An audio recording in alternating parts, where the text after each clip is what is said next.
आज मैं बात करने वाली हूँ केतु ग्रह के बारे में। केतु एक रहस्यमय प्लेनेट है। यह आपकी शफा के बारे में बताता है। जितने भी मैजिकल ऑब्जेक्ट्स हैं वो सब केतु से ही देखे जाते हैं। अब दोस्तों, केतु हमारे जीवन में बहुत ही महत्वपूर्ण रोल प्ले करता है। जैसे कि मैं आप लोगों को पहले ही बता चुकी हूँ कि राहु और केतु जो है वो छाया ग्रह है, यानी एक शेडो है। अब दोस्तों, केतु क्या है? केतु है हमारी बॉडी, केतु है हमारे बच्चे। अब केतु यदि किसी का अच्छा होता है तो ऐसे में कहा जा सकता है कि उसे पहला सुख प्राप्त हो गया है, यानी कि निरोगी काया उसको प्राप्त हो चुकी है। अब दोस्तों, केतु अच्छा कैसे होता है, इसको हम दो पार्ट में डिवाइड कर सकते हैं। एक होता है पॉजिटिव केतु और एक होता है नेगेटिव केतु। इसको मैं उदाहरणों से स्पष्ट करवाऊंगी जिससे कि आप अच्छे से ऑब्जर्व कर पाए कि आखिर पॉजिटिव केतु क्या है और नेगेटिव केतु क्या है। नेगेटिव केतु हमेशा दूसरों पर व्यंग करता है या फिर उस पे ताने कसता है, और जहाँ पे पॉजिटिव केतु होता है वो बिल्कुल लाइटली इस चीजों को लेता है, क्योंकि वह जानता है कि सामने वाले की माइंड की बैंडविड्थ नहीं है और वह कितनी चीजों को सोच पा रहा है। अब केतु क्या है? केतु आपको डिटैच करवाता है। केतु आपकी कुंडली में जिस भी घर में बैठा है वहां से आपको डिटैचमेंट देता है। अब केतु क्या है? छाया ग्रह है। हमारे 12 साइन होते हैं, 12 राशियां होती है। जिस भी राशि में केतु बैठ जाता है उस राशि के अनुसार वह अपने कार्यों को करना शुरू कर देता है। उस राशि का स्वामी जहाँ पर बैठा है और स्वामी के साइन जहाँ पर बैठे हुए हैं वहां पे जाकर केतु के बुरे प्रभाव देखने को मिलते हैं,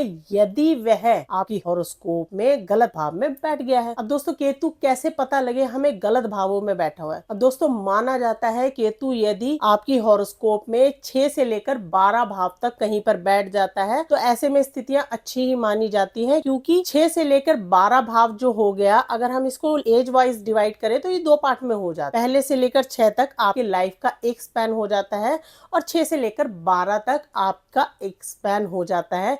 यदि इन 6 से लेकर 12 भाव में केतु आ जाता है तो आपको अच्छे परिणाम देता है। लेकिन केतु यदि आपकी हॉरोस्कोप में 6 से लेकर 12 भाव में है और जिस समय आप अपनी कुंडली को एनालाइज करा रहे हैं और टाइमलाइन में केतु की महादशा आ रखी है और आप अपने जीवन काल के 35वें वर्ष से पहले पहले के समय को एनालाइज करवा रहे हैं तो ऐसे में केतु के बुरे परिणाम आपको देखने को मिल सकते हैं। और यदि आप 35 के बाद अपने हॉरोस्कोप को एनालाइज करवा रहे हैं तो ऐसे में केतु का यहाँ पे बैठना या टाइमलाइन पे यहाँ पे आना कोई बुरा प्रभाव नहीं देता है। जैसे कि दोस्तों, आप लोगों को पता ही है, हिंदू मान्यताओं के अनुसार, सनातनी धर्म के अनुसार हमें 4 आश्रम मुख्य कहे गए हैं, जिसमें कि 4 भागों में हमारे जीवन काल को डिवाइड किया जाता है। अब ये जो 4 भाग हैं ये उस समय 100 साल के पीरियड को लेकर किए जाते थे। इन्हीं 4 भागों में से जो लास्ट का पीरियड हमारा आता है वो केतु का आता है, क्योंकि उस समय हमें सब चीजों को डिटैच करना पड़ा है। इसको हम कह सकते हैं क्योंकि डिटैचमेंट दे रहा है तो यहाँ पे बॉडी का रोल प्ले हो रहा है, और बॉडी क्या है? केतु है। यदि ये केतु पॉजिटिव होगा तो ऐसा व्यक्ति धर्म कर्म में या फिर हम कह सकते हैं कि अध्यात्म की तरफ अग्रसर होगा। और यहीं पे यदि हम किसी हॉरोस्कोप में देखें और केतु जो है वो लाइफ के पहले स्पैन में एक्टिव हो गया है तो ऐसे में देखा गया है दोस्तों, बहुत छोटेपन से ही वो डिटैच हो जाता है चीजों से। अब ऐसा नहीं है वो कि चीजों को टेक फॉर ग्रांटेड ले रहा है। अब मान लीजिए केतु यदि आपके 5वें भाव में बैठा है। 5वां भाव क्या हुआ? 5वां भाव आपकी एजुकेशन का हुआ, आपकी लव लाइफ का हुआ। अब ऐसे में क्या होगा कि व्यक्ति के जीवन में प्यार जरूर होगा लेकिन कुछ समय के लिए ही होगा और वह इन चीजों से डिटैच होना शुरू हो जाएगा, या फिर उसकी लव लाइफ में कुछ ना कुछ क्लैशेस देखने को मिलेंगे। 5वें भाव में बैठा हुआ केतु उसे डिटैच कर रहा है चीजों से, अपनी लाइकिंग से डिटैच कर रहा है, अपनी एजुकेशन से डिटैच कर रहा है। और जिसका भी केतु पॉजिटिव होता है ऐसे व्यक्ति हाईली इंट्यूटिव कहे गए हैं। अब दोस्तों, केतु जब भी आपके जीवन में एक्टिवेट हो जाता है आपके जीवन काल के पहले के ईयर्स में आप जो है चीजों से डिटैच होना शुरू हो जाते हैं। जब भी टाइमलाइन में केतु की दशाएं आती हैं, यदि वह अच्छे भावों में बैठा हुआ है तो आप अच्छी चीजों से डिटैच होना शुरू हो जाएंगे। अब दोस्तों, आपने कई बार ऑब्जर्व किया होगा कि बहुत से साधु साधिकाएं या आध्यात्मिक जीवन का प्रचार करने वाले लोग जो हैं वो अपने परिवार से डिटैच हो जाते हैं बहुत ही छोटी उम्र में। बॉक्स नंबर 2 हमें क्या बता रहा है? आपके परिवार के बारे में बता रहा है, आपके पैसे के बारे में बता रहा है। ऐसे में छोटी ही अवस्था में, क्योंकि बॉक्स नंबर 2 उससे उस व्यक्ति को डिटैचमेंट दे देता है। इसी तरह दोस्तों, खाना नंबर 6 जो है वह किसका है, वह आपकी सेवाओं का है। सेवाएं होनी चाहिए आपके परिवार के लिए, आपके एजुकेशन के लिए। लेकिन यहाँ पे केतु जब भी बैठ जाता है तो ऐसे में व्यक्ति क्या करता है, वह भी अपने घर को छोड़ सकता है। तो ऐसे में देखा गया है मामा परिवार में जब भी इस व्यक्ति का जन्म होगा तो वहाँ पे कुछ न कुछ दुख तकलीफों का आना संभव हो सकता है। अब दोस्तों केतु जब भी बॉक्स नंबर 12 में होता है तब भी वह आपके जीवन में डिटैचमेंट को लेकर आता है, क्योंकि बॉक्स नंबर 12 आपके छयासु का है, बैड प्लेजर का है। तो ऐसे में डाइवोर्स तक की नौबत भी लोगों के जीवन में देखने को मिलती है। दोस्तों अच्छा केतु और बुरा केतु, इसको हम और ध्यान से ऑब्जर्व कर लेते हैं, एनालाइज कर लेते हैं। अब दोस्तों अच्छा केतु कौन सा है, केतु क्या है, आपकी बॉडी है। जब भी आपकी बॉडी एक्टिव है, आपको कोई जॉइंट पेन नहीं है, आपका एक हेल्दी लाइफस्टाइल है, तो आपका केतु कैसा हुआ, आपका केतु अच्छा हुआ। और जब भी आपको आपके जीवन में आपकी बॉडी में तकलीफें देखने को मिल रहे हैं, आपके जॉइंट्स में पेन देखने को मिल रहा है, आपको किसी न किसी तरीके से नी के बैक के पेन है, तो आप मान के चलिए कि आपका केतु जो है वह खराबी की अवस्था में है या आपके द्वारा खराब कर लिया गया है। अब दोस्तों जैसे मैंने आपको पहले बताया था कि राहु को काबू करने के लिए, कंट्रोल करने के लिए हमें मार्स, मंगल की और मून की जरूरत होती है। इसी तरह दोस्तों केतु को जो काबू करता है वह हमेशा चंद्रमा करता है और बृहस्पति करता है। अब दोस्तों चंद्रमा क्या है, चंद्रमा आपकी माँ है, और केतु क्या है, केतु बालक है। तो हमेशा बच्चों को जो है वह माँ ही समझ पाती है, उनकी जरूरतों को और उनको कैसे कंट्रोल किया जाए इसके बारे में एक माँ ही अच्छे से जानती है। इसी तरह दोस्तों देखा जाए तो केतु से ही चंद्रमा को ग्रहण लग रहा है। केतु और चंद्रमा जब भी आपकी हॉरोस्कोप में एक जगह पर होते हैं, किसी एक बॉक्स में होते हैं, तो ऐसे में कहा जा सकता है कि आपकी हॉरोस्कोप में चंद्र ग्रहण का निर्माण हो रहा है, जिसकी वजह से आपकी माता को दुख तकलीफें देखने को मिल सकती हैं। और चंद्रमा आपका मन भी है, और जब भी ग्रहण लगता है आपकी हॉरोस्कोप में तो ऐसे में मन का खराब होना, क्योंकि केतु डिटैचमेंट दे रहा है, तो ऐसे में बहुत बार देखा गया है कि चंद्रमा की महादशा में या फिर केतु जिस भी साइन में बैठा हुआ है उस प्लेनेट की महादशा में, तो ऐसे में व्यक्ति को सुसाइडल थॉट आना बहुत ही आम बात है। केतु जिस भी साइन में बैठा है, टाइमलाइन में वह दशाएं चल रही हैं, मूड स्विंग होना बहुत ही आम बात है और ऐसे थॉट का आना बहुत ही आम बात है। तो ऐसे में जातक को अपनी हॉरोस्कोप को जरूर एनालाइज करवा लेना चाहिए और खराब केतु के उपायों को कर लेना चाहिए। किसी भी द्वारा आस्पेक्ट बृहस्पति का केतु पर और केतु का बृहस्पति पर पड़ रहा है, तो ऐसे में अच्छे केतु का निर्माण होता है। जातक का गुरु कितना भी अच्छा है और यदि खराब केतु उसके संपर्क में आ जाता है तो बृहस्पति, क्योंकि वह सबको ही आशीर्वाद देने वाला है, तो खराब केतु के संपर्क में आने से बृहस्पति को भी डिस्टर्बेंस देखने को मिलती है। आध्यात्मिक पथ पर चलने वाले लोग हुए, जब भी इनके जीवन में खराब केतु का आगमन होता है तो इनको अपनी लाइफ में डाउनफॉल देखने को मिलता है। अब दोस्तों आपके घर में वास्तु अनुसार हम केतु को कैसे ऑब्जर्व करेंगे। दोस्तों आपका जो डस्टबिन है, आपकी जो सीवेज की पाइपलाइन है, आपका जो सीवर है, वह सब केतु से देखा जाता है। अब इन चीजों को हम ढकर या छुपा कर रखना पसंद करते हैं, तो इससे हमें क्या पता लग रहा है कि जो छुपी हुई घर में चीज है वह भी केतु को ही बता रही है। तो इस तरीके से आप देख सकते हैं कि जब भी केतु आपके जीवन में अच्छा होता है, अच्छे शिष्य की भूमिका निभाते हैं और अपनी चीजों को बहुत अच्छे से एनालाइज करते हैं, क्योंकि केतु जो है वो छुपा हुआ प्लेनेट है, आपके रहस्य को बताता है, आपके अंदर कितनी शफा है इस चीज को बताता है। यानी कि धार्मिक गुरु और ऐसे गुरु जो अपनी ब्लेसिंग से ही किसी व्यक्ति को ठीक कर दे या जिनकी शरण में जाने से ही लोगों को चमत्कार सा महसूस हो, वो सॉर्टेड सा महसूस करे, तो ऐसे में कहा जा सकता है एक अच्छा केतु। अब दोस्तों इसको हम और अच्छे से ऐसे समझ सकते हैं, मान लीजिए कि पैसे वाले भाव में केतु बैठा हुआ है, तो ऐसे में क्या देखते हैं कि पारिवारिक जीवन में आपको पैसे से ज्यादा अटैचमेंट नहीं है, लेकिन वहीं पे आपकी अटैचमेंट पैदा हो जाती है समाज में पैसे को लेकर और आप हमेशा उसके लिए तत्पर रहती है, कार्य करवाती है। अब दोस्तों केतु हमेशा व्यक्ति को ड्युअलिटी की स्टेज में डालता है, होना या ना होना। यहाँ पे क्लैरिटी नहीं दे रहा है, क्योंकि रहस्यमय है, रहस्य को उजागर नहीं होने देता है। कब तक नहीं होने देता है, जब तक कि आप उस चीज के पास बिल्कुल ना पहुंच जाए। जब भी आपको फॉगीनेस दिखाई दे, अब फॉग क्या है, यहाँ पे धुआं हमेशा राहु से देखा जाता है, लेकिन धुआं छटने के बाद का उजाला केतु से आप ऑब्जर्व कर सकते हैं। इसीलिए मेडिटेशन में जब भी आप बैठे हैं तो आपको आपकी बॉडी में सेंसेशंस महसूस होते हैं। केतु में ही कुछ ऐसी चीजें हो रही हैं कि भीतरी रहस्य को उजागर किया जा रहा है और आपको कैसे कार्यों को कर रहा है इसके बारे में बताया जा रहा है। अब दोस्तों केतु का जो कलर होता है वह बुरा होता है। केतु क्या है, खट्टा मीठा स्वाद है। तो जब भी आपको आपके जीवन में केतु के बुरे परिणाम देखने को मिले तो ऐसे में आपने खट्टी मीठी गोलियों का दान छोटे बच्चों को करना है। इसी तरह केतु जो है वह आध्यात्मिक प्लेनेट कहा गया है, क्योंकि क्योंकि यह हमें अध्यात्म से जोड़ा ही जोड़ा है और आप में ईश्वर के प्रति एक अटूट विश्वास पैदा हो जाता है। आप ईश्वरीय तत्व को जानना शुरू कर देते हैं अपने भीतर और बाहर भी। केतु से संबंधित, जॉइंट से संबंधित आपको कोई भी दिक्कतें आपके जीवन में देखने को मिल रही हैं, तो आप काला सफेद कंबल